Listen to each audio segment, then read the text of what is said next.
आज मैं आप लोगों के लिए क्लास 10th हिंदी ऑब्जेक्टिव श्रम विभाजन और जाति प्रथा चैप्टर 1 से बहुत ही वीवीआई ऑब्जेक्टिव प्रश्न लेकर आ गया हूं, जो कि सभी प्रश्न एनसीईआरटी पैटर्न पे आधारित है। तो चलिए वीडियो को स्टार्ट करते हैं। तो पहला प्रश्न यहाँ पे आप देख सकते हैं कि श्रम विभाजन और जाति प्रथा के लेखक कौन है। तो इसका राइट आंसर बिल्कुल डी सही हो जाएगा, भीमराव अंबेडकर। श्रम विभाजन और जाति प्रथा के लेखक भीमराव अंबेडकर हैं। अगला प्रश्न यहाँ पे आप देख सकते हैं कि भारतीय संविधान के निर्माण में महत्वपूर्ण भूमिका किसकी है। तो इसका राइट आंसर बिल्कुल ए सही हो जाएगा, भीमराव अंबेडकर। भारतीय संविधान के निर्माण में भीमराव अंबेडकर का महत्वपूर्ण भूमिका थी। अगला प्रश्न यहाँ पे देख सकते हैं कि सभ्य समाज की आवश्यकता क्या है। बताइए कि सभ्य समाज के लिए क्या आवश्यकता है। तो इसका राइट आंसर बिल्कुल भी सही हो जाएगा, श्रम विभाजन। सभ्य समाज के लिए श्रम विभाजन बहुत ही आवश्यकता है, इसलिए राइट आंसर बी आपको सही हो जाएगा। अगला प्रश्न यहाँ पे देख सकते हैं कि डॉक्टर अंबेडकर के पिता का नाम क्या था। बताइए कि भीमराव अंबेडकर के पिता का नाम क्या था। तो इसका राइट आंसर बिल्कुल बी सही हो जाएगा, रामजी सकपाल। डॉक्टर अंबेडकर के पिता का नाम रामजी सकपाल था, इसलिए राइट आंसर बी आपको सही हो जाएगा। अगला प्रश्न यहाँ पे है कि मूक नायक क्या है। बताइए कि मूक नायक क्या है। तो इसका राइट आंसर बिल्कुल भी सही हो जाएगा, पत्रिका। अगला प्रश्न यहाँ पे है कि डॉक्टर भीमराव अंबेडकर की मृत्यु कब और कहाँ हुई थी। बताइए कि भीमराव अंबेडकर जी का जो मृत्यु है वो कब हुआ था और कहाँ पे हुआ था।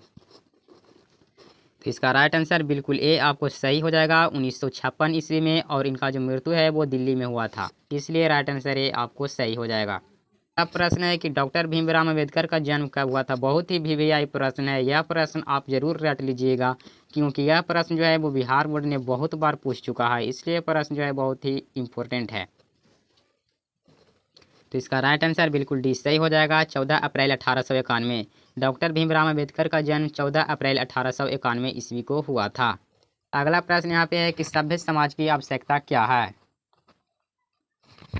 तो इसका राइट आंसर बिल्कुल भी सही हो जाएगा, श्रम विभाजन। सभ्य समाज के लिए आवश्यकता जो होता है वो श्रम विभाजन होता है, इसलिए राइट आंसर बिल्कुल भी सही हो जाएगा।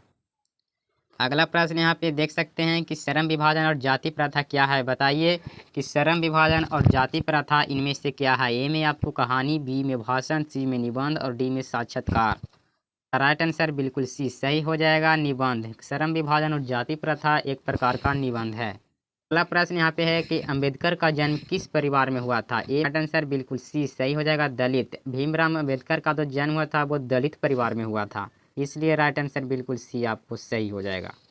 अगला प्रश्न यहाँ पे है कि लेखक को इस युग में कहाँ पर विडंबना दिखाई दिया। बताइए कि लेखक जो थे उनको कहाँ पे विडंबना दिखाई दिया था। तो इसका राइट आंसर बिल्कुल ए आपको सही हो जाएगा, जातिवाद में। अगला प्रश्न यहाँ पे है कि भारतीय संविधान के निर्माण में महत्वपूर्ण भूमिका किसकी थी। बताइए कि भारतीय संविधान के जो निर्माण था उसमें महत्वपूर्ण भूमिका किनकी थी। तो इसका राइट आंसर बिल्कुल ए आपको सही हो जाएगा, भीमराव अंबेडकर। भारतीय संविधान के निर्माण में महत्वपूर्ण भूमिका भीमराव अंबेडकर के था, इसलिए राइट आंसर बिल्कुल ए आपको सही हो जाएगा। अगला प्रश्न यहाँ पे देख सकते हैं कि जाति पाति तोड़क मंडल भाषण लाहौर में कब लागू हुआ था। बताइए कि जाति पाति तोड़क मंडल भाषण लाहौर में कब लागू हुआ था। तो इसका राइट आंसर बिल्कुल सी आपको सही हो जाएगा, 1936 ईस्वी में यह जो है वो भाषण लागू हुआ था लाहौर में।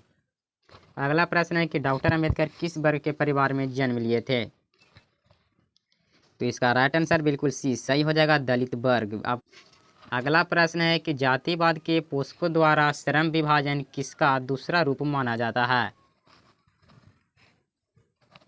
तो इसका राइट आंसर बिल्कुल भी सही हो जाएगा, जाति प्रथा, क्योंकि जाति पात के पोषकों के द्वारा जो है वो श्रम विभाजन दूसरा रूप जाति प्रथा को ही माना जाता है, इसलिए राइट आंसर आपको भी सही हो जाएगा।